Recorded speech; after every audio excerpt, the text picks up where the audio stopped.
Hi guys, I'm Taryn Maya. My name is Daniel Duenas. And this is channel TDS. Your destination for all things coffee. Well, I am so stoked about this week. We get to talk about our Portland trip, inclusively of all the cafes that we were able to try while we were out there. Today we're going to talk about our top 2 cafes. So we're actually going to be talking about our personal favorites on our Portland tour. Go Portland for having amazing coffee. Like it was just wow. A lot of people talk about the Portland scene and the coffee being incredible, and I'm sure a lot of you have heard that. And if you're in Portland, you know it's true. But what's interesting, there were so many cafes being great coffee, they still did a lot of batch brew. I do find that really weird, but whatever, it's working. What I'm most excited to talk about is how amongst all of these great coffee shops, my personal favorite was a coffee shop that didn't actually have the best coffee in Portland. They had great coffee, like they really did. It was super tasty. It wasn't the best though. Right. It wasn't like, oh my gosh, here's like our #1 ranked Portland Why is cafe. it your favorite though? It's my favorite. Oh my gosh, it's my favorite because this cafe, I feel like, is me. It was beautiful and tiny and dense with character and just super inviting and had vibes of art and music and love. Sterling, I miss you. Sterling. I'm drinking Sterling right now. Yeah, you are. You just made me a cup of it, and it's really fantastic, and it's really old, It's and it's old. still fantastic. It's like a month old because it's been that long. And it still tastes super good. It's a really juicy cup. Like it makes me almost want to salivate in a good way. So let me rave about Sterling for a little bit. Sterling, my favorite coffee shop in Portland, hands down. We try and find Sterling, we get parking, we're walking along, and I think we like walk past it because it's so tiny. It's legitimately the size of our little studio. Yeah. Which is small. It's a little... I don't think you guys realize how small this building was. Yeah, it was so tiny. But the front-facing, the storefront itself, were just these open windows, which is why it was like super hard to miss. There's not like this big signage or anything like that. And you walk in, and there's an espresso counter directly to your right with 2 amazingly dressed baristas. They looked like they just walked out of like a 1930s saloon, like vests and nice ties and like white collared shirts, but they weren't pretentious. They were so they were super sweet nice and so hospitable, and they were so excited to see us. And you look around and it's this dark wood and this old like mint green wallpaper with like mauve accents and flowers. So right away, visually, I am stimulated, I'm having an eyegasm, and I love it. And then the coffee, like...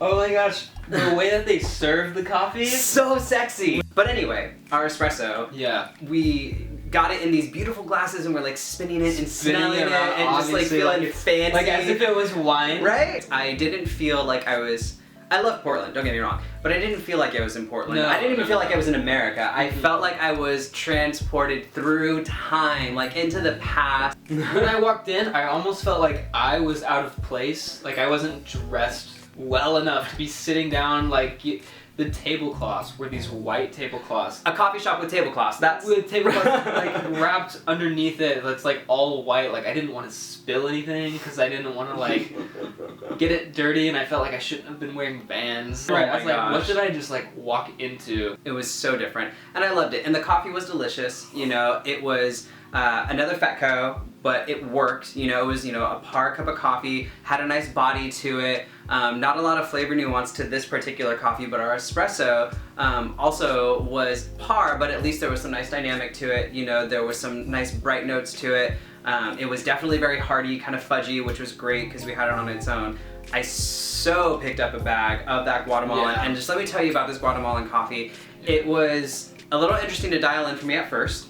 You know, I had to kind of play with it some, but once I got my specs figured out, it was super juicy cherry and super rich almond, and it was so clean out of my Bon Mac. Once I had my specs, it was just like boom, done. Like I'm so proud of it. Notice is like when you guys have different pour-over instruments and you're Googling specs on how to use these appropriate with a certain grinder, sometimes the best thing to do is just to play with it until you feel like you personally have found the best for this coffee. Yep. You have to play with your coffees sometimes, like 3 or 4 tries. For sure. Before you get like, this is the best way I've made this cup. The specs aren't like, they're like a ballpark, but it's not like specific. Can't always go off that. To offer my specs, if you guys want to use them, I do use a Bond Mac, and what I'm using for this Guatemalan coffee, which you can order on their website and get free shipping for. So it's like less than $14 to get a 10-ounce bag of this whole bean coffee, super delicious. Yes. And I am dialing it in with 24 grams of coffee, and I'm actually using a little bit coarser of a setting on my grinder than I normally use for my Bond Mac, so you may want to open it up a little bit. And I'm using 350 grams of water, and it's yielding an amazing 11 fluid ounce cup of coffee, and it's so delicious. Nice. So that's kind of where I'm at. Comment below if you have, you know, different results, and let's open up that dialogue. Anyway, I'm going to say I'm done talking about Sterling. If you're in Portland, go. If you're close to Portland, go. If you're in New York, fly to Portland, go to Sterling and experience the magic of this cafe, because it's wonderful. Shout out to the 2 gentlemen who helped us. I wish that I could remember their names, but I know that they'll remember us. This is Channel TDS. You guys were there when we came up with our name. You know what? That was the birthplace of our name for this channel. Sterling was the birthplace of the name Channel TDS. It was our last stop as well. It was like, okay, what are we gonna call this after the 11 shops that we hit? What are we gonna decide on the name? And they're like, what are you guys gonna decide? And then it hit. It's just like Channel TDS. Yeah. So if you're watching, thank you guys for being guys. present and being a cafe that we can go and enjoy. Yes. Without further ado, I want to talk about my favorite shop. Go in Portland.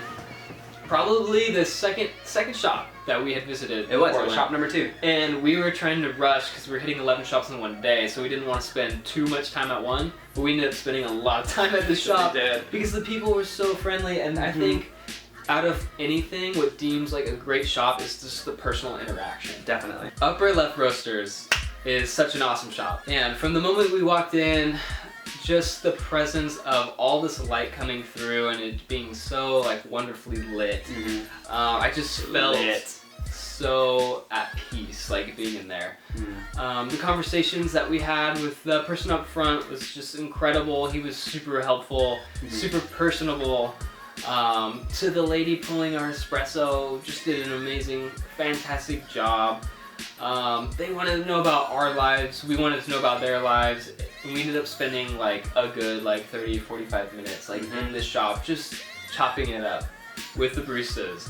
And I think that says a lot. And for me, like you guys knowing me now, that's why this cafe was the best, because we were able to just chat. Not even like after that, like we go and I'm chatting with the roaster who ended up showing up a little bit later, and I got to talk with the roaster about how he got started with roasting in Portland, and it was so cool. Chris, the lead roaster at Upper Left, was awesome, and he got to show me a little bit about the roaster. And then coming from me, like I want to start roasting. Right. Like this is a huge dream for me. Like I want to roast eventually. I want to get to that point. So being able to chat with a roaster of Upper Left and for him to be so like personable and say, hey, come behind the counter. That was cool. Come take a look at my machine. Yeah. And what have you worked on?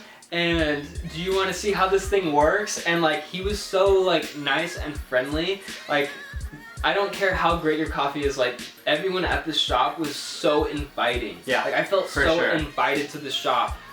But the coffee that we had tried at this location was probably the best in shop that we had tried in the whole Portland scene. I think you're probably right. Actually, no, you're definitely right. It was definitely number 1 in the shop. The espresso was incredible, right? Didn't you think?